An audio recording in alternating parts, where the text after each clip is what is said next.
আমরা অনেক সময় দেখি অনেকের ওয়াইফাই আমাদের মোবাইলে শো করে যে ওয়াইফাইতে পাসওয়ার্ড দেওয়া থাকে না। আমরা সে সমস্ত ওয়াইফাই এর সাথে কানেক্টেড হয়ে আমরা ব্রাউজ করতে পারবো কিনা, আমরা নেট ইউজ করতে পারবো কিনা। এই প্রশ্নের উত্তরে বলবো, ওয়াইফাই যেগুলো উন্মুক্ত থাকে সেগুলো যদি পাবলিক প্লেসে থাকে অথবা এমন কোনো ওয়াইফাই হয় যেগুলো আমরা জানি নিশ্চিতভাবে যে কোনো কোম্পানি অথবা সরকার অথবা কোনো প্রতিষ্ঠানের তরফ থেকে উন্মুক্ত করে দেওয়া হয়েছে সাধারণ মানুষের জন্য, তাহলে তো সেটা আমাদের জন্য ব্যবহার করা অবশ্যই জায়েজ হবে। আর যদি সেরকম না হয়, বরং কারোর বাসা বাড়ির, অফিস আদালতের অথবা ব্যক্তিগত কারোর ওয়াইফাই হয়, সেটা যদি আমার মোবাইলে শো করে এবং সেটা যদি উন্মুক্ত থাকে, তাহলে সেক্ষেত্রে সেই ওয়াইফাই ব্যবহার করে আমি অনলাইনে কোনো কিছু সার্চ করা, ব্রাউজ করা, নেট ইউজ করা, এটা আমাদের জন্য জায়েজ হবে না। সহিহ মুসলিম হাদিসে আসছে, নবী সাল্লাল্লাহু আলাইহি ওয়াসাল্লাম বলেছেন, লা ইয়াহিল্লু মালু ইমরিইন মুসলিমিন ইল্লা বিতিবি নাফসি। কোনো মানুষের, কোনো মুসলিমের সম্পদকে আপনি তার সন্তুষ্টি ছাড়া ব্যবহার করতে বা ভোগ করতে আপনি পারবেন না। এটা আপনার জন্য জায়েজ নাই, হালাল নাই। আমরা জানি এটা এক প্রকারের মানফা।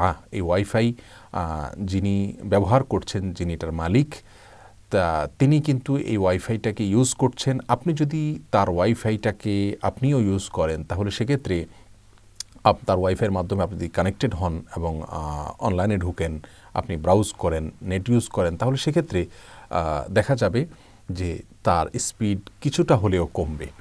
আর স্পিড কমুক আর না কমুক সেটা পরের কথা, কিন্তু এটা তার হক, এটা তার সম্পদ, এটা তার মানফা। আপনি তার সম্মতি ছাড়া এটাকে ব্যবহার করতে পারবেন না। অনেকে পাসওয়ার্ড দিতে জানেন না, সেজন্য হয়তো উন্মুক্ত থাকে, অথবা পাসওয়ার্ড তিনি দেওয়া প্রয়োজন নাই মনে করেন, আশেপাশে হয়তো কেউ পাবে না, সেই ধারণা থেকে তিনি হয়তো উন্মুক্ত রাখেন। কেউ কারোর বাসার দরজা খোলা রাখলেই তার বাসায় ঢুকে আমি কোনো কিছু নিতে পারবো, এটা যেরকম অযৌক্তিক। কারোর পাসওয়ার্ড উন্মুক্ত আছে তাই আমি কানেক্টেড হয়েই সেটার সাথে আমি নেটে আমি ঢুকে পড়ব এবং আমি অনলাইনে ব্রাউজ করব, সেটাও কিন্তু একইভাবে অযৌক্তিক। এজন্য কাতার ভিত্তিক ইসলামিক ফতোয়ার ওয়েবসাইট ইসলাম ওয়েব সহ বিভিন্ন ফতোয়ার ওয়েবসাইটে সমকালীন যুগের বিজ্ঞ মুফতিগণ এটাকে হারাম বলেছেন, নাজায়েজ বলেছেন।